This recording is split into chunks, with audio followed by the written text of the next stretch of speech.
I want you really right now, once again, to start thinking about your goals and about your dreams.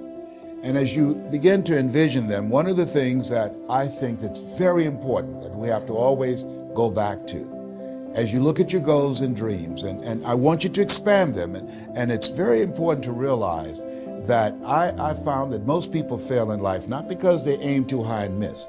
Most people fail in life because they did just like I did for so many years. They aimed too low and hit. They didn't believe in themselves. So I want you right now, as we begin to think about the lessons and all the things that you've experienced and all of the comments and stories and strategies and lessons that you've had, I think it's time to revisit and look at your goals and dreams, and let's raise the bar. I remember as a kid, we would be in the backyard and we would play jump, and somebody would get on one side of the stick, my sister and then my brother, we would run and we'd jump over it. And then they say, raise it up a little bit higher. We have to back up, and we run and we'd jump over it again. And then we say, raise it up a little higher. And the higher it got, we had to begin to change our approach and how we were going to get over the bar. And that's the same thing in life. And so right now, I want you to think about your goals and dreams. As you begin to raise them a little higher, and I want you to say with me, it's possible. It's possible. You know, the easiest thing that I do is speak and train people how to speak. Go into prisons and juvenile detention centers and to high schools and colleges. Speak before thousands of people. I can do that in my sleep. Let me share with you the most difficult thing I've ever done in my life. And it took me years to do. And that was to believe that it was possible. To believe that I can do it. Given my circumstances, born in an abandoned building on a floor, being adopted, being labeled educable mentally retarded, failing twice in school, no college training, never worked for a major corporation, to believe that I had something of value to say, somebody would want to listen to me, to believe that somebody would pay me to talk to them. Have you ever thought about something you wanted to do and you talk yourself out of it?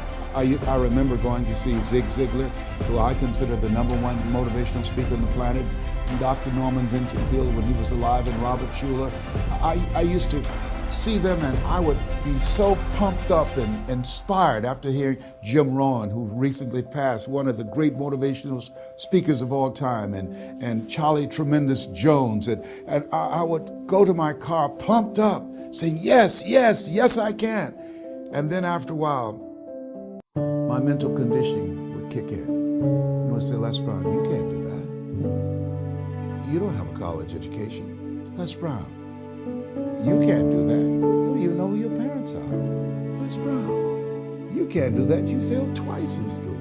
Come on. You ever thought about something you wanted to do and you talk yourself out of it? There's a proverb that says, if there's no enemy within, the enemy outside can do us no harm. That's why it's important that you make it a point every day to review these lessons, to get them deep, not only in the conscious mind, but the subconscious mind, and get them in your spirit. Well, how often should I do it? Do it until you are producing the results.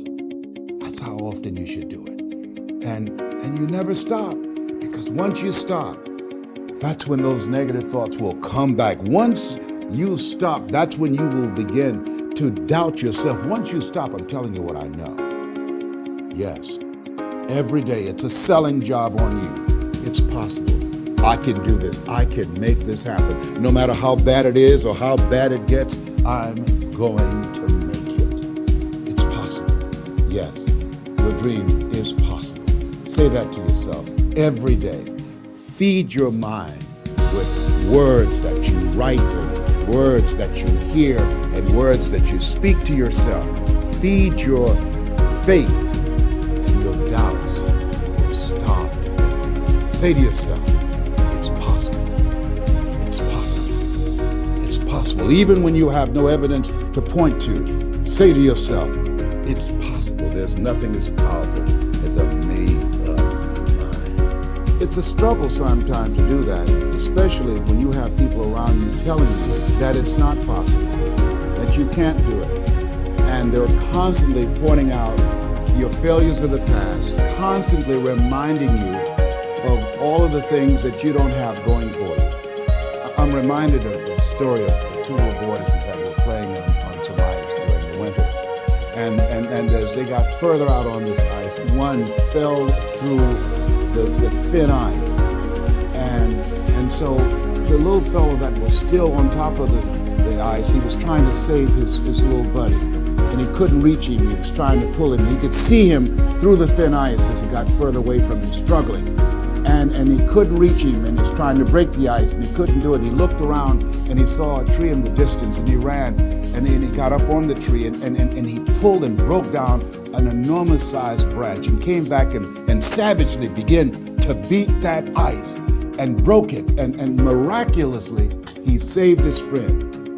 And when the paramedics came, and they were able to revive this little boy, they were scratching their heads. They're trying to figure this out. Said, how could this little pruny fellow go up in a tree and break off a branch this size and then come back and beat and break the ice and save his friend? They thought it was just miraculous. It was baffling. And an old guy who was there said, I can tell you how he did it. And they said, how? How did he do it? And he said, there was no one here to tell him that he couldn't do it. Whoa. What could you do? What could I do? What could all of us do if we did not have the naysayers in our lives? That we believe naively, like that little boy, that it was possible. What would you do if failure was not on the table? Do you realize that 87% of people allow the fear of failure to outweigh their desire to succeed, because they've been convinced by the evidence, by being practical, by being logical, by being realistic. I did that. Leslie, yes? You're going to speak for corporations? Yes. Leslie, do they have a college education? Yes. Do you? Wesley, you know that I don't have a college education. Leslie, are these people experienced? Yes. Are there people with PhDs and MBAs that they could choose rather than choose you? Yes. So you don't have a college education. You have no experience. You're talking about becoming a speaker, and they're going to reach over people with PhDs and MBAs and years of experience and choose you. Are you being realistic? Come on, Leslie. Come on, Leslie. You can't do this. My brother, he's a wonderful person. And he constantly reminded me that I couldn't do what I'm doing now. But that really wasn't the bad part. The real bad part was I convinced myself that I couldn't do it. Not only because of those things that he pointed out, being practical and realistic, but also that within myself, I didn't believe what Mike Williams, my mentor, said was possible for me. Have you ever had somebody who believed and saw something for you that you didn't see for yourself? And here's how I escaped that. I discovered that sometimes you have to believe in somebody's belief in you until your belief kicks in. So here's what I am believing for you. The goals that you right now have, the things that you have envisioned for yourself, this is a reflection. What you've done thus far and what you are engaged in doing is what's possible for you right now. But there's even more. You don't even know what's in the future. Eye has not seen, ear has not heard. If you believe in yourself, if you constantly remind yourself after every defeat, after every setback, every time you get knocked down, I've got a saying, if life knocks you down, try and land on your back, because if you can look up, you can get up. See, a lot of people, because of failure, they stop believing. Let me share something with you. You will fail your way to success. Yes. 8 out of 10 millionaires have been financially bankrupt. You will fail your way to success. It doesn't matter how many times you fail. It doesn't matter how many times people tell you that you can't do it. It doesn't matter if you don't have a dime in the bank. You will fail your way to success. What's very important is you're believing in yourself. You're constantly saying, somehow, some way, I'm going to make it. I remember a lady out of Detroit, Michigan. They call her Martha Jean the Queen. And she had a motivational message she gave all the time on the radio. And the question she would ask was, do you really want to win? And she said, if you really want to win in life, you've got to believe in yourself when no one else does. You've got to believe in yourself. See, it's easy to believe in yourself and to have faith if you have a good bill of health, if your relationship is working out fine, if you have money in the bank, if you have a secure job, if your mortgage note is paid current, if the children are acting like they have good sense. It's easy. If you go to a doctor, they say, oh, you're doing real good, I'll see you next year. It's easy to have faith then. Let me tell you when it's really tough to have faith. When you lose your job, when you lose your retirement, when you go to the doctor and they look at you and say, you have cancer. Cancer is the most feared word in 7 different languages. That's when it's tough to have faith then.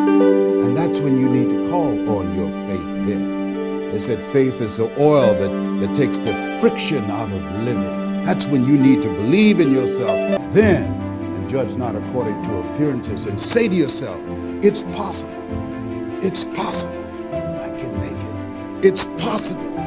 I'm going to get through this. It's possible. I'm not going to allow this to get the best of me. Yeah. I don't know what you're up against. I don't know what you are facing, but here's what I do know. You've got something special. You've got greatness in you. And I know it's possible that you can live your dream.